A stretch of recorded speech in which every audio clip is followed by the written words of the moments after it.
The day of my daughter's graduation was supposed to be one of the happiest days of my life. For years I had prayed, worked, and sacrificed to see her reach this moment. I had scrubbed floors, taken double shifts, and skipped meals just so she could have books, clothes, and a future brighter than anything I had ever known. And when the day finally came, I dressed carefully. My old dress was simple, but I ironed it as best I could. I pinned my thinning hair back and slipped on the shoes I had saved for special occasions. As I looked in the mirror, I whispered to myself, "Today is for her. Today is for my daughter." The auditorium was filled with proud families, flashing cameras, and flowers wrapped in ribbons. The air was thick with joy and celebration. I sat quietly in the corner, clutching the small bouquet I had bought with the little money I had left. The flowers weren't as grand as the ones others carried, but they were chosen with love. When I saw her walk across the stage, my heart nearly burst. She looked so beautiful in her gown and cap, her smile wide, her steps confident. I clapped until my hands stung, tears spilling down my cheeks. "That's my daughter," I thought. "That's my girl." After the ceremony, families swarmed the graduates with hugs, photographs, and laughter. I searched the crowd, bouquet in hand, eager just to hold her, to tell her how proud I was. But when I finally found her, she was surrounded by friends, classmates, and relatives I barely knew. Her laughter rang in the air as she posed for pictures, her arms filled with flowers and balloons. I stepped closer, my hands trembling as I held out my little bouquet. "Congratulations, sweetheart," I said softly, my voice almost drowned by the noise. She turned, saw me, and smiled politely. She took the bouquet quickly, gave me a brief hug, and then turned back to her friends. For a moment, I stood frozen in the middle of the crowd. My heart swelled with pride, but also a strange ache I couldn't name. I told myself, she's excited. She's overwhelmed. She'll come back to me. But she didn't dot as the crowd began to thin. I overheard whispers of plans for the after-party. Laughter bubbled around me as parents and friends talked about the big celebration being thrown in her honor. My daughter's name was mentioned again and again, and my stomach twisted. I turned to one of her cousins. "Where is the party?" I asked quietly, trying to keep my voice steady. She hesitated, her eyes flickering with discomfort. "Oh, it's just something her friends and, some family are doing. You know, a little gathering." I felt the words like a stone in my chest. A little gathering. A celebration. A party for her, my daughter, and yet no invitation for me. I forced a smile. "I see, that's nice. Inside, though." I was breaking. When the crowd finally dispersed, I walked home alone, carrying only the memory of her brief smile and the emptiness of being left out of the celebration I had dreamed of for so long. That night, I sat at my kitchen table, staring at the empty chair across from me. On the counter lay the plate of food I had prepared, her favorite stew, in case she came home hungry after her big day. But the food grew cold as the hours passed, and the silence in the house became unbearable. I whispered into the quiet, why wasn't I invited? What did I do wrong? The hours after the ceremony stretched on endlessly. I sat in my chair, listening to the distant sound of cars passing by, and wondered if one of them carried my daughter to her celebration. I imagined the music, the laughter, the clinking of glasses. The sound of her voice rising above the crowd as everyone cheered for her, and then I imagined myself there, standing quietly in the corner, smiling through my tears, clapping as she opened gifts or gave a speech. That was all I wanted, just to see her joy, just to be present, but I wasn't invited. I sat there asking myself again and again, why? Had I embarrassed her somehow? Was I too poor, too plain, too old? Did she not want her friends to see her mother, a woman with calloused hands, worn shoes, and a face lined by years of sacrifice? I thought back to all the nights I had worked overtime to pay her school fees, the days I had gone without so she could have more. I remembered the mornings I packed her lunch with a kiss, and the evenings I stayed awake helping her study even when my eyes could barely stay open. Every memory was sharp, clear, filled with the love I had poured into her life. And yet, as I sat alone in my quiet kitchen, I couldn't shake the bitter thought, was it not enough? The house felt colder that night. I walked into her empty room, where her posters still hung on the wall, where the bedspread carried the faint scent of her shampoo. I sat on the edge of her bed, clutching one of her old stuffed animals, and let the tears flow freely. Did I raise you only to forget me? I whispered. I remembered when she was little, how she would run into my arms after school, chattering about her day.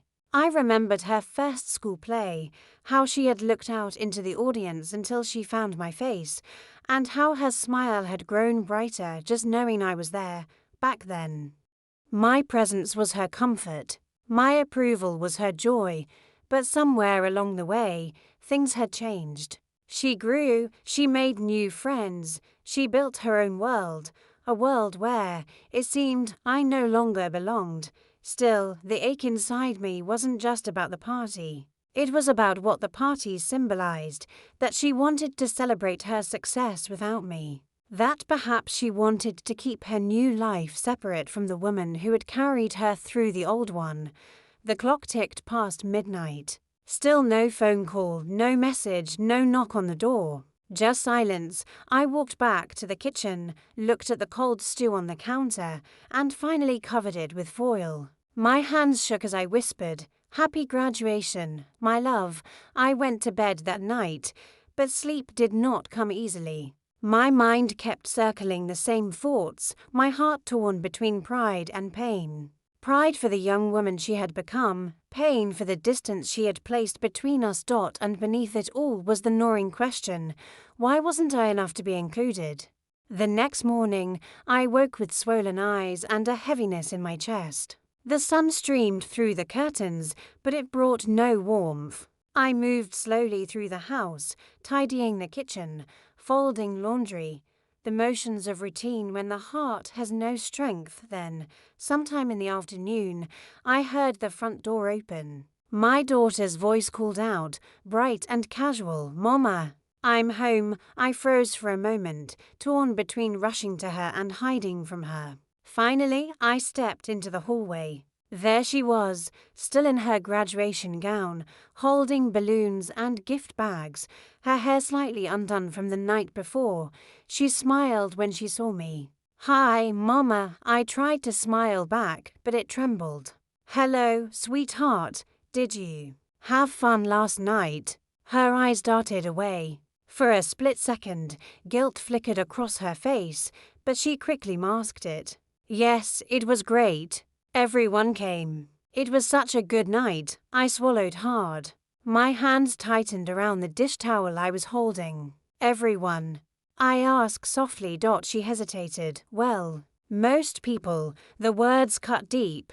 "Most people," I repeated, my voice breaking. "Except me." Her smile faltered. "Mama, please don't."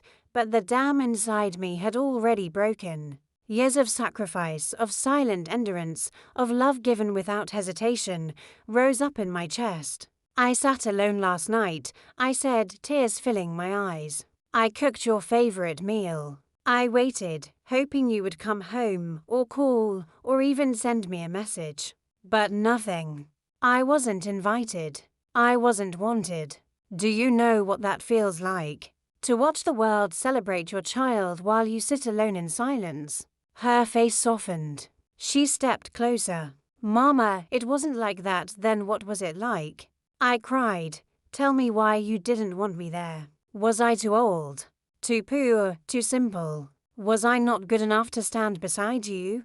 She shook her head quickly, tears beginning to form in her own eyes. "No, Mama, never that. Please don't think that. Then why?" My voice cracked. "Why did you keep me out of your joy?" For a long moment, silence hung between us. She lowered her head, her hands trembling as she set the balloons down. Finally, she whispered. I was embarrassed. The words struck me like lightning. Embarrassed, embarrassed. Of me, I asked, my voice barely more than a whisper. She bit her lip, tears spilling down her cheeks. Not of you, Mama, of myself, of our life. Everyone else's parents came in fancy clothes, driving nice cars, bringing huge bouquets. I didn't want anyone to see the difference. I didn't want them to know how hard things have been for us. I thought, if you weren't there, maybe I'd look like I belonged with them. I stared at her, my heart aching in ways I never thought possible. All the sacrifices I had made, all the love I had poured into her, and still she felt she had to hide me, to hide us. Tears blurred my vision. So you chose their approval over my love. She collapsed into sobs, covering her face. I'm sorry, Mama, I didn't know how much it would hurt you. I wanted to fit in. I didn't mean to shut you out. I didn't mean to make you feel invisible. I stood there trembling, torn between anger and compassion. Part of me wanted to shout, to let her feel the depth of my pain. But another part, the part that had always loved her beyond reason, longed to hold her, to remind her that she was mine, no matter what.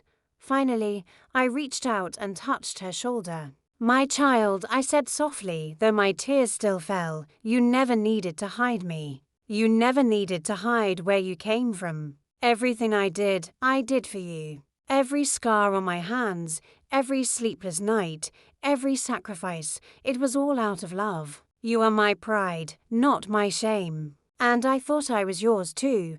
She threw her arms around me then, clinging to me as if she could somehow undo the hurt with her embrace. You are, Mama, you are. I was foolish. I let fear and pride blind me. Please forgive me. My body shook as I held her. Forgiveness was not simple. The wound was deep. But even in the midst of my pain, I knew this truth. Love is stronger than shame, stronger than fear, stronger even than the loneliness I had endured.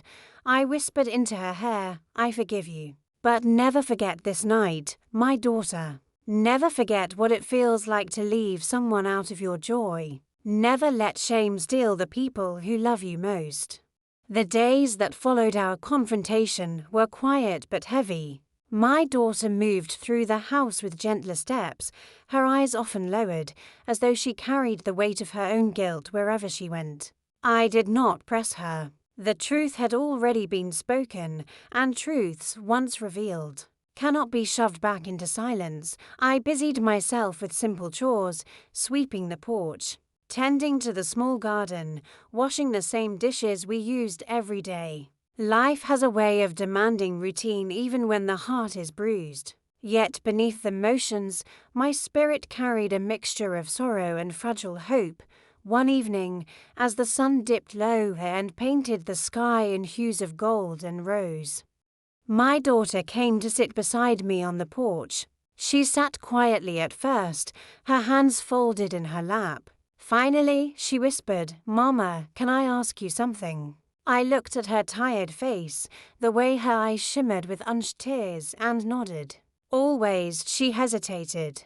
Did you ever feel ashamed of me? When I was little, when we didn't have much, did you ever wish I was someone else? The question pierced me. Ashamed, I repeated softly. No, my child, never.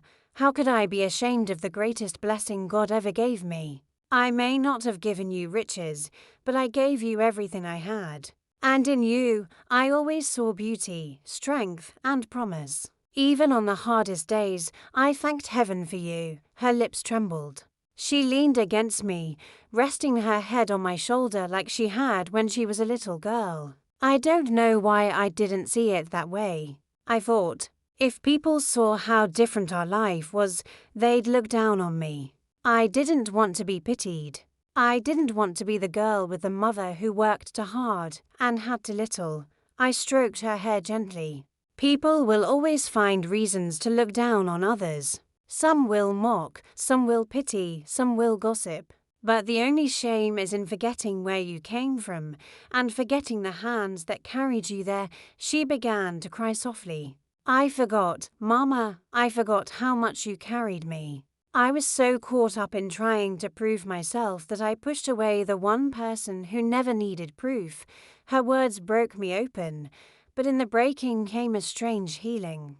Because I realized she wasn't just apologizing for the party. She was seeing me, truly seeing me, for the first time in a long time. The next weekend, she came to me with a box.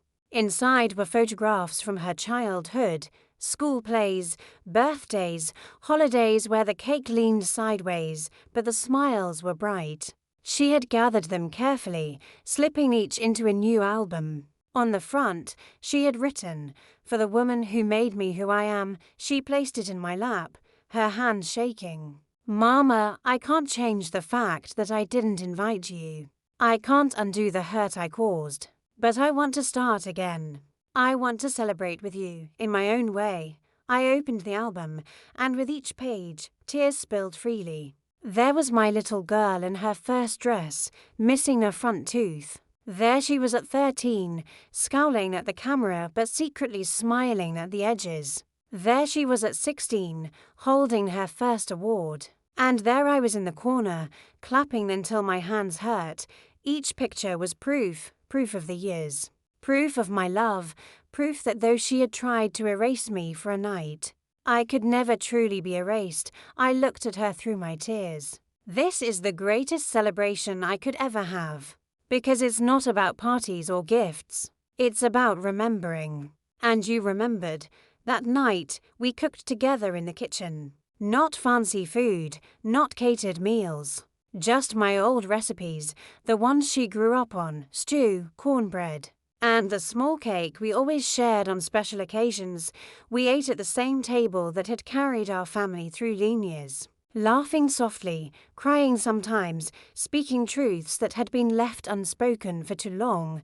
And in that moment, I realized something important. Healing doesn't always come from grand gestures. Sometimes it comes from sitting together at a humble table, sharing food, sharing stories, and choosing love again. The following week, life in our home began to feel different. There was a softness in my daughter's voice when she spoke to me, a carefulness in her eyes when she looked at me. It was as though she had been reminded of something she had long forgotten, not my sacrifices, but my presence. One evening, she returned home carrying flowers. Not the kind wrapped in shiny plastic from a store, but a small bunch she had picked from the side of the road, wild flowers, uneven, simple, yet beautiful. She set them in a glass jar on the table and smiled shyly. "They're not fancy," she said, "but they made me think of you." I touched the petals gently. "They're perfect," I whispered, my heart warming. For the first time since the graduation, I felt not just forgiven, but cherished. And in that feeling, I found myself able to let go of the bitterness I had been carrying. One night, as we sat together, I decided to speak what had been living in my heart for years. "My child," I said softly, "I know this world will try to tell you that love is measured in how big your party is, how grand your gifts are, how perfect your image looks. But that isn't the truth. Love is measured in presence, in the moments when you show up, when you stay, when you see the people who have always seen you." She listened quietly, tears brimming in her eyes. "You will make mistakes," I continued. "And I will too. But don't let shame guide your choices. Don't let pride push away the people who would sit with you in your darkest hours. Because the world will celebrate you when you shine, but family, true family, will stay when the lights go out." She reached for my hand and held it tightly. "I understand now, Mama, I do. I'll never forget again." The silence between us was no longer heavy. It was full, rich with unspoken promises and renewed trust. In the months that followed, she began to include me in her world more, not out of obligation, but out of love. She invited me to meet her friends, to attend smaller gatherings, to share in the everyday joys I had once been shut out of. And with each invitation, a piece of my broken heart mended. But more than the events, it was the quiet moments that mattered most. Sitting together over morning coffee, walking through the market and laughing at small things. Watching the sunset from the porch without needing to say a word, these moments reminded me that while pain had been part of our story, so too was healing, forgiveness, and growth, and so. When I look back now on that night, the night I sat alone while the world celebrated my daughter, I no longer see it only as a wound. I see it as a turning point, a moment where the truth came out, where shame was stripped away, and where love, though bruised, chose to rise again. To anyone who has ever felt invisible, forgotten, or excluded by the ones you love, hear me, your worth is not measured by invitations, parties, or the recognition of the crowd. Your worth is written in the lives you've touched, the sacrifices you've made, and the love you've given without expecting anything in return. Love is never wasted.